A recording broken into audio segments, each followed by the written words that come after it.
Hello, my divine kings and queens. I am back to do another video. In today's message, we're going to be talking about God granting you a new identity. This message is for all of us who have experienced some form of cruelty, misjudgment, and abuse in our lives. A lot of people really took some of the things that we had done in our lives, and instead of trying to get to know us for who we are, get to know our background, get to even know, who we are as a human being, right? A lot of people pass judgment off on us. The room grew still as she made her way to Jesus. She stumbles through the tears that made her blind. She felt such pain, some spoke and anger. Her folks whisper, there's no place here for her kind. Still on she came, through the shame that flushed her face, until at last she knelt before his feet. And though she spoke no word, everything she said was heard, as she poured her love for the master from her box of alabaster. So don't be angry if I wash his feet with my tears and dry them with my hair, you weren't there. And like Jesus found me, you did not feel what I felt when he wrapped his loving arms around me. And you don't know the cost of the oil. You don't know the cost of my praise. You don't know the cost of the oil. Alabaster box. Story, it speaks to why she says she heard folks whisper, there's no place here for her kind. But still on she came through the shame that flushed her face, until at last she knelt before his feet. Let me tell you something. For a lot of people who pass judgment on us, they don't even understand that a lot of what we went through was part of God's will for us. Because not only did it grant us a new identity, a new cycle, it allowed us to lean in on Jesus more than we ever had before. And instead of passing judgment on us, he granted us a new identity and saw no wrong in us. A lot of people felt like she didn't belong, but there was a lot of shame around her, but still yet it wasn't enough to keep her from kneeling at Jesus' feet, right? And washing his feet. At the dinner of the home of Simon the Pharisee, she washed Jesus' feet with her tears, wiped them with her hair, kissed them, and poured oil on them. Luke chapter 7, verse 36 through 50. We do not know this woman's name, background, or story. The Gospel of Luke describes her as a woman in that town who lived a sinful life. Luke chapter 7, verse 37. That is how Simon, the host of the party, sees her and treats her. There's no place here for her kind. We're all human beings. There's no such thing as this group or this particular group is a different species from this species, right? Or this kind is different from this kind. What they were doing was already passing judgment on her and didn't even know her. In Luke's gospel, a sinner is someone who regularly violates the law of Moses, and that everyone is considered a sinner who needs to change their hearts and lives. Luke chapter 5, verse 32. But Jesus saw this woman as a person. Her hospitality gratefully and gracefully stood up for her when Simon sneered at her, praised the way she was living out of her forgiveness, and sent her on her way with a reminder of her new identity. And as he did from most of the challenges he faced and people he encountered, Jesus learned something from her. He learned that what he likely was first taught by his mother, that people are more than the labels they carry. We get the sense that while the guests gathered at the dinner party may not have known the woman's story, they viewed her with enough disdain to, in their minds, justify their whispers, unapproving glances, and outright rejection. My God. Jesus still granted her a new identity and viewed her as a person, praised her for how she was living out of her forgiveness. Because let me tell you something, when people are so nasty like that and can justify how they talked about you, justify how they went against you, justify how they had ill will towards you but hid it very well, and some didn't find the need or didn't want to hide it. They was very open, right, with how they felt about you. Yet you lived out of forgiveness, meaning you didn't search out or seek out to get everyone who got you. When you found out what was being done behind your back, when you found out what was being said, when you found out people's true character and nature, how they summoned up evil, how they wished evil for you, how they sent evil your way, how they never liked you, in your family group, in your ex-friend group, and a lot of people that you encountered. Yet you lived out of forgiveness, meaning you forgave people and you kept trying to find a way forward, a way out, right? They viewed her with enough disdain to, in their minds, justify their whispers, unapproving glances, and outright rejection. Yet Jesus saw her as a person. He did not reject her touch, shun her kisses, or impugn her motives. If the teaching that people are more than the labels they carry had been an abstraction to him, in that moment as the woman's tears mingled with the oil from her jar, Jesus learned that this teaching changed lives.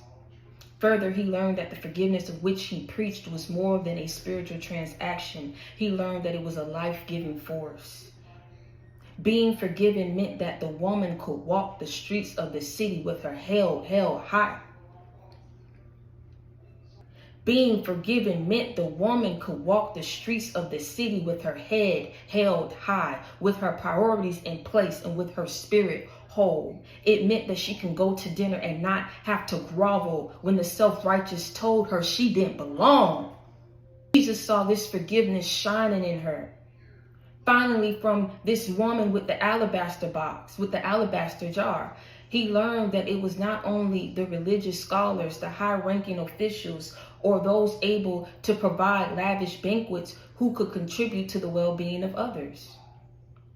Those who were willing to take risk and extend radical hospitality to the weary could contribute as well. Indeed, as in the case of the woman who anointed Jesus, they often do their part when those who should know better fall short. So let's honor the woman who taught Jesus, the women who helped him find his path and encouraged him on his way. Let's give appropriate respect to those women who helped him learn the true power of respect, forgiveness, hospitality, and hope. Mary Magdalene is actually the woman who attended Simon's party. And this is the woman that everyone looked down upon with such disdain on their face. So Jesus was able to look beyond the things that they had done. He looked at their hospitality. He looked at what they were trying to give him. He looked at how they acknowledged him. So this is the same woman that boldly approached Jesus and poured out her expensive perfume to anoint him. We apply that to our lives, and we look at how, like I say, it says, they looked down upon Mary with such disdain, to justify the whispers, to justify the unapproving glances and outright rejection. How many of us have gone through people whispering about us, people unapproving glances, meaning people looking you up and down, but not even knowing, doing it behind your back, right? When you're not watching, they're looking at you up and down, unapproving glances. And some, you catch them just quick enough to see that they were looking at you like that, right? To justify the outright rejection of people not wanting to be associated with you, right? People not wanting to acknowledge you. People not wanting to roll with you. Do you understand me? A lot of it came from jealousy. A lot of it came from envy. He looked past the judgment because only God has the power and authority and right to judge. Living through forgiving those who look down upon you. Forgiving those who went against you. Who are still yet to this day wishing you ill will. Wanting to see you fail. Working things to ensure that you don't have a certain life. A certain outcome for your life. When you choose to ground yourself in the word, you have to understand something. God gave his only begotten son to die on the cross for our sins, to give us a chance to live a new life, to be made whole again, to be cleansed and washed away from our sins and our iniquities. So no one has the right here to have passed judgment on you. But when I tell you that when you look back on these stories and you break it down in your own way, you see where, okay, this is just history repeating itself. You understand what I'm saying? But it gets to the point where you will yourself to say, I don't care what happens. I don't care how people look at me. If I can just find a way to be a better person. To marry, like I say, it was finding Jesus. To Mary, it was finding her way to get through to him at that party. And Jesus, like I say, saw her as a person. He did not reject her touch, shun her kisses, or impugn her motives. He didn't hop on like how everyone else did and look down upon her. He embraced her and granted her a new identity, gave her hope again to be able to walk through the town with her head held up high. People will pass so much judgment on you and don't even realize, and some do, how that can break your very spirit to the core, to where you can't even walk around and feel proud of yourself. So many people, if they just knew your story, if they just knew what you went up against, wouldn't have passed judgment on you. I'm talking about even loved ones that was close to you, those who weren't close to you. Everyone passed judgment. Felt like you shouldn't have done the things that you did. Felt like you would have been further in life had you not done these things. Had you not trusted these people. Had you not made these mistakes. Had you not gone and been off here and did this and did this and did that. But let me tell you something. Your life is your life. And no matter what you've done, when you found yourself and wielded yourself to say, you know what? I'm still somebody. And I'm not saying that to try to step on nobody's toes. I'm not trying to say that to scoop nobody out the way. I'm not saying that to be and act holier than thou. I'm saying it because that's what my father told me. My father told me that I'm still somebody. My father told me that I'm a human being. My father saw the good in me, continued to bless me, granted me with a new identity. It passed judgment on me.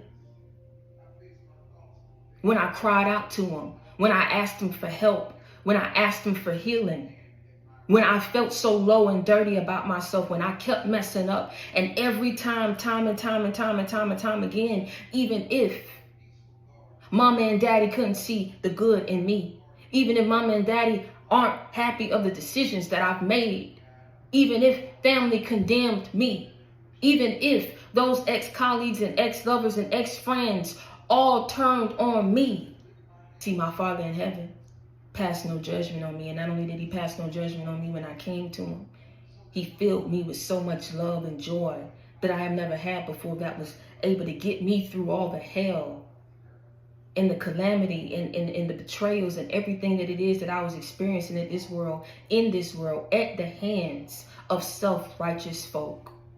Because that's exactly what they were.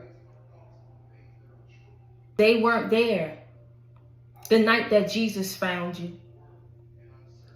They did not feel what you felt when he wrapped his loving arms around you, and they don't know the cost of the oil. They don't know the cost of your praise.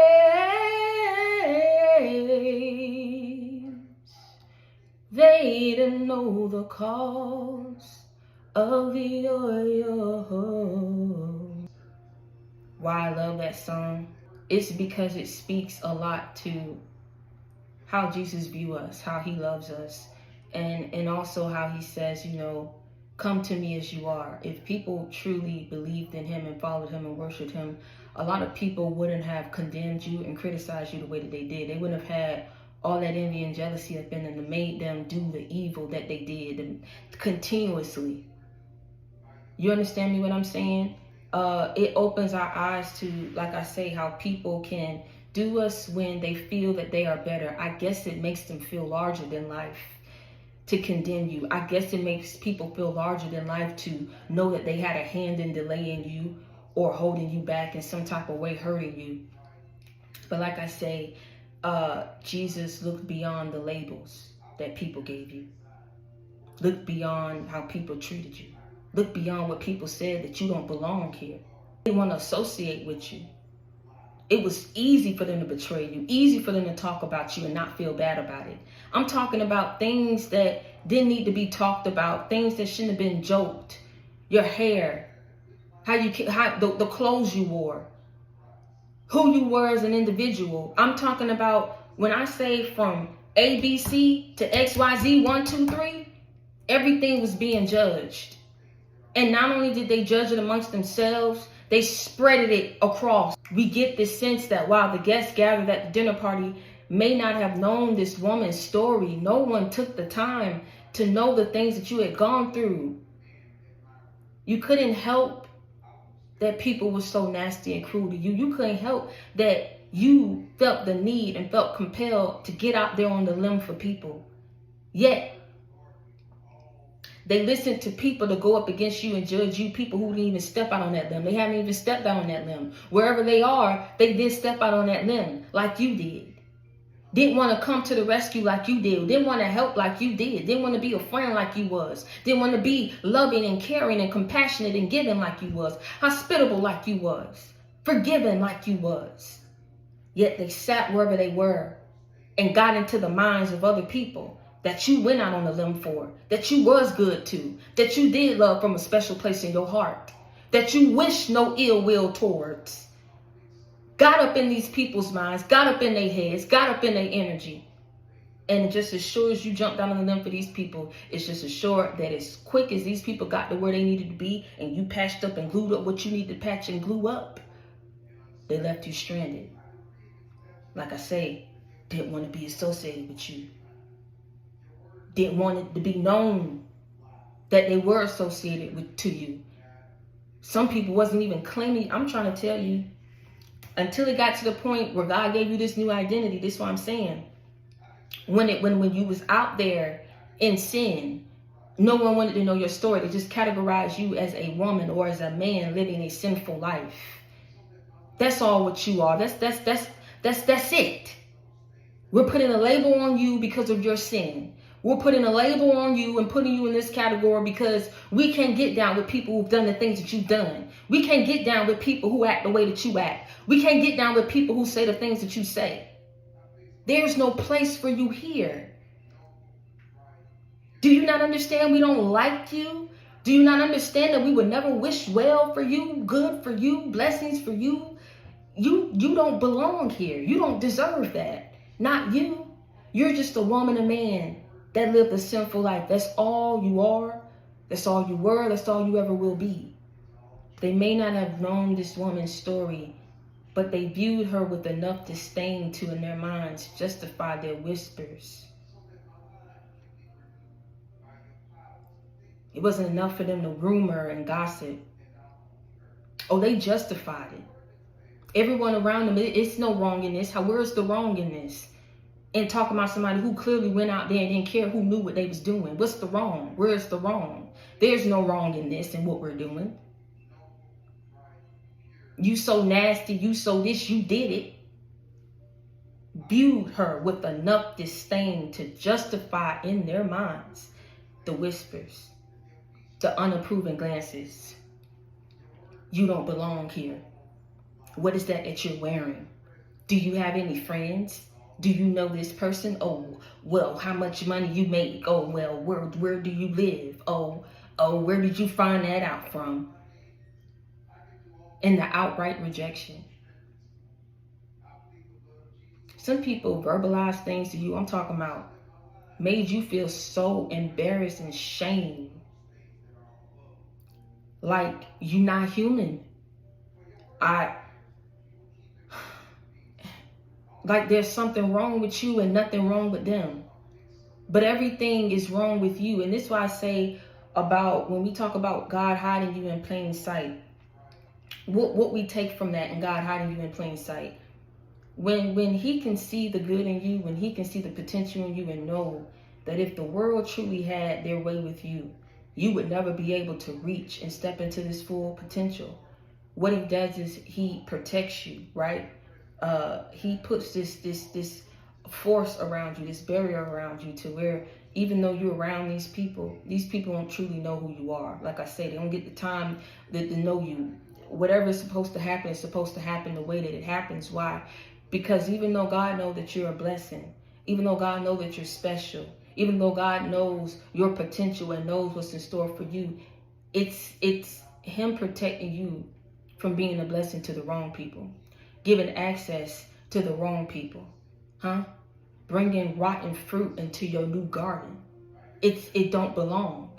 You got to leave rotten fruit where it is, where it lies. There's not enough miracle grow in the world that can get that rotten fruit to grow the way that you want it to grow, to bear the fruit that you want it to bear. It's rotten. And this is why God hid you, because you had to find out, didn't you? Then you know that's just, I can't believe that. But they so loving. But they always talk to me and they just so loving. But that's my family. No, not them, not them. If I cut them off, that's my only friend that I've been, not them, no. Hiding you in plain sight taught you a lot of lessons too, didn't it? See, in him hiding you in plain sight, God know that he blessed you to have the winning hand. But it ain't for everybody else to know that you got the winning hand. And so when everyone played their card, they made the wrong move. See, God knew it was going to happen. Jesus was walking with you to ensure that when you found out, and when it happened in your life and manifested in your life, that he would be there to hold you and to embrace you, to get you through. Do you understand what I'm saying? Some things had to be revealed to us because we didn't want to see what was right there in front of us. The same as people could not see what was right there in front of them. Seeing you as a person, seeing you for who you are, the things that you've done, and helping people, and blessing people, being nice to people, being giving, being forgiving. Everybody trying to win, everybody trying to stump on everybody's toes. Everyone that they went to, everyone that they collaborated with, did not have the winning hand. But the one who was hidden in plain sight, that they passed so much judgment on, that they did not believe in, that they ostracized and criticized, looked you up and down, outright rejection, outright rejected you, overlooked you,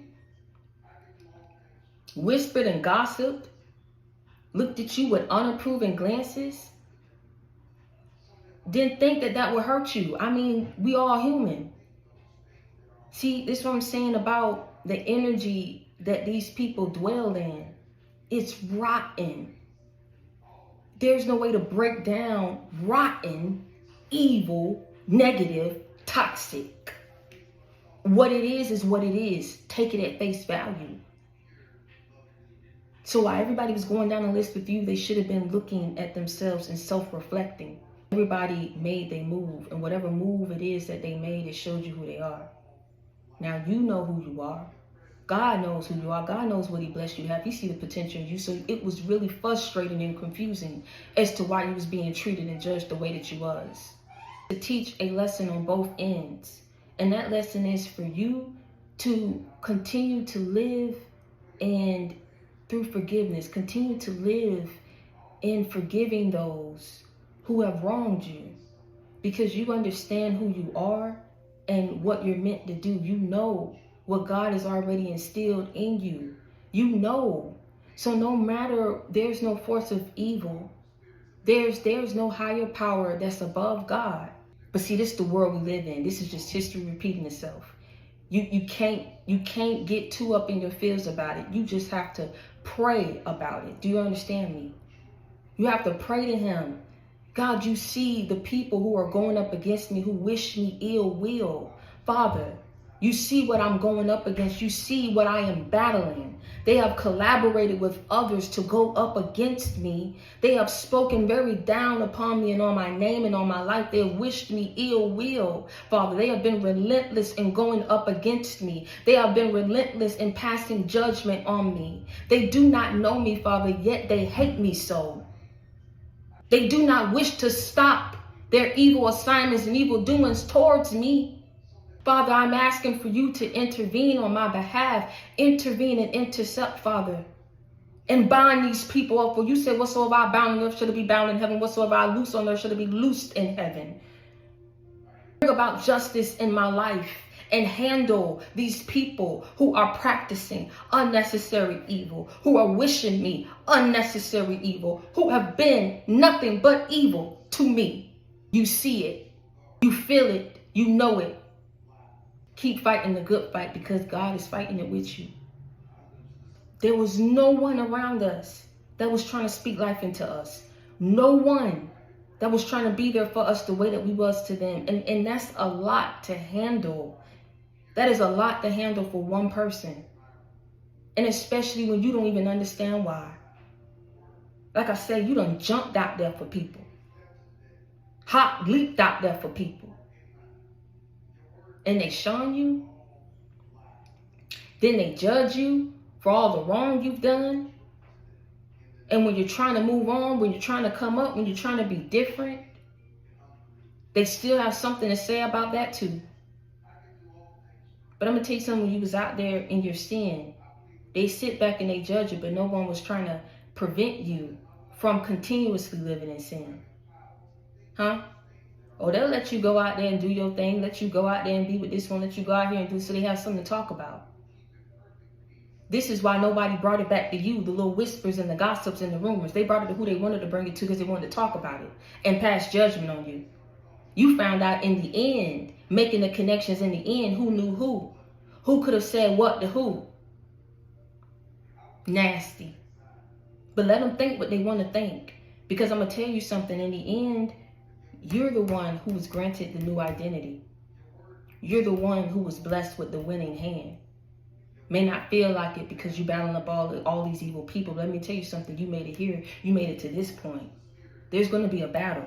There's always going to be a battle. This is warfare. This is spiritual warfare.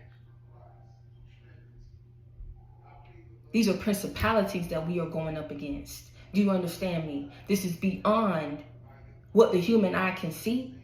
When you know what it is, when you've been awakened to what it is,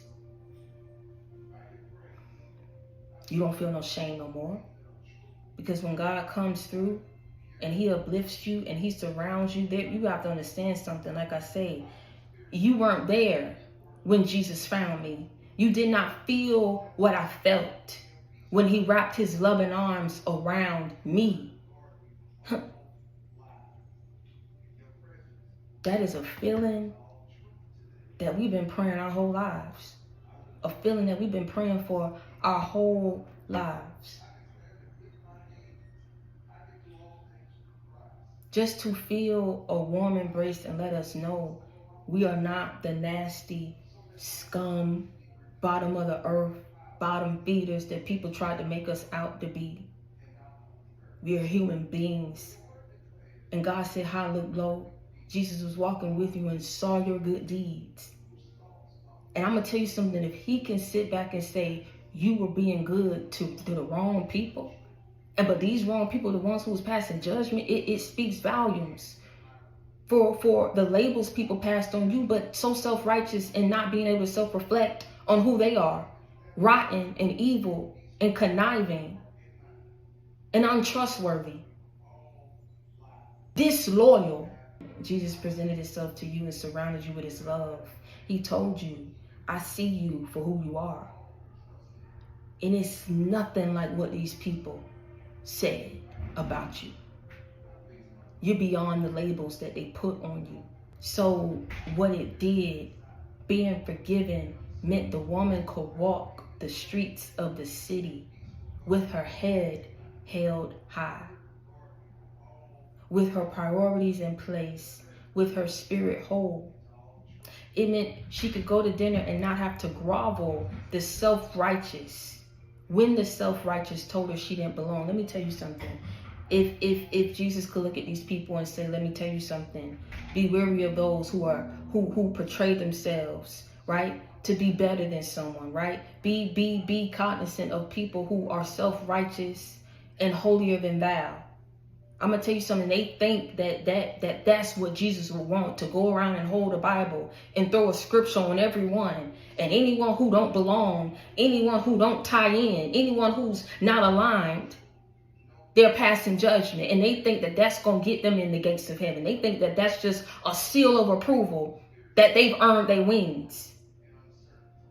But they don't even realize how they're truly being viewed and judged.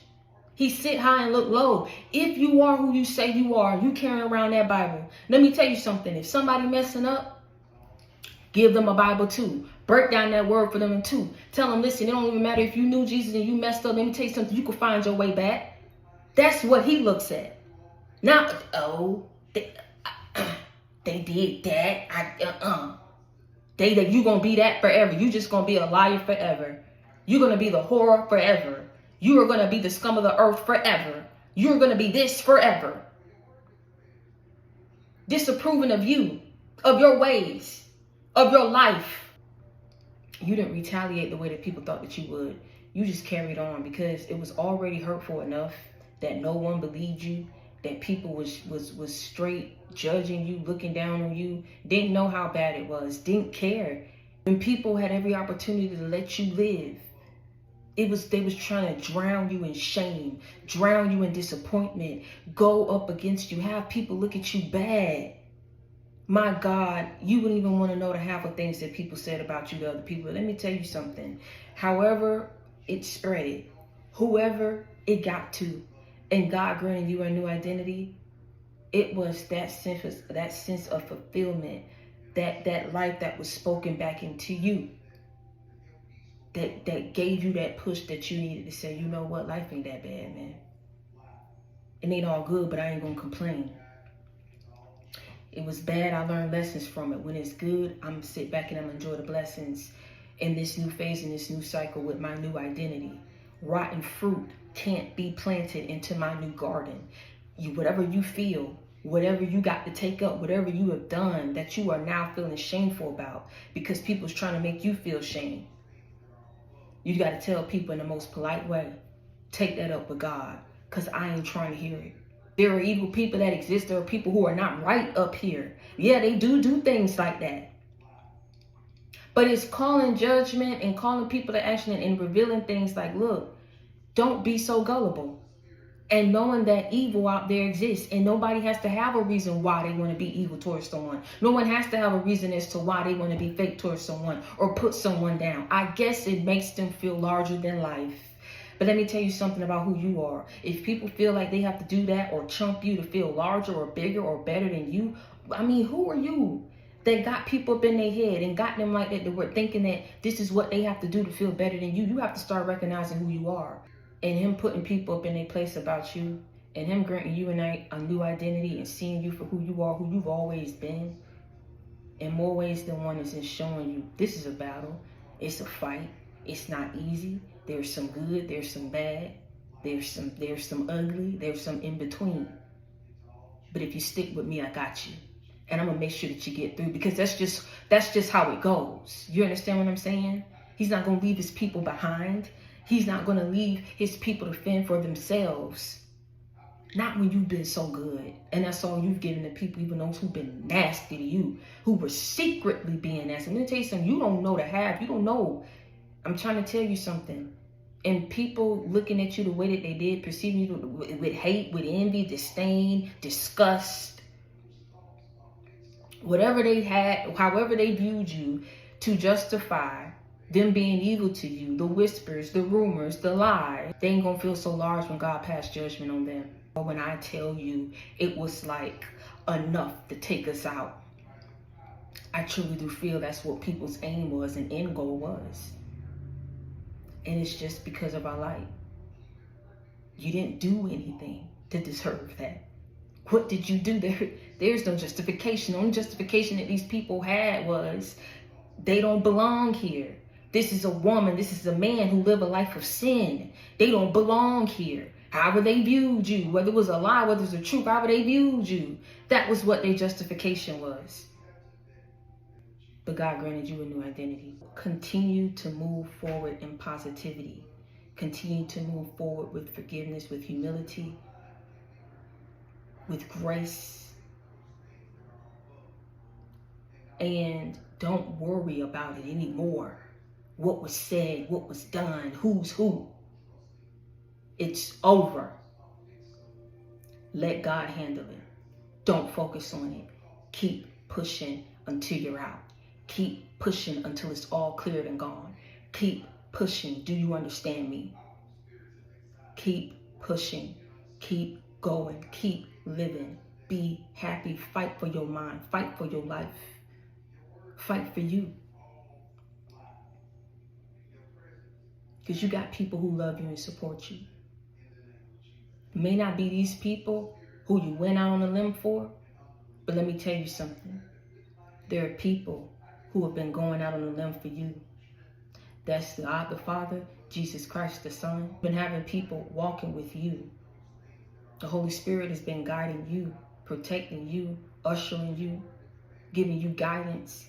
They've done enough damage. It's time for you to heal and live your best life. And until next time, I want y'all to stay prayed up and be blessed. I love y'all.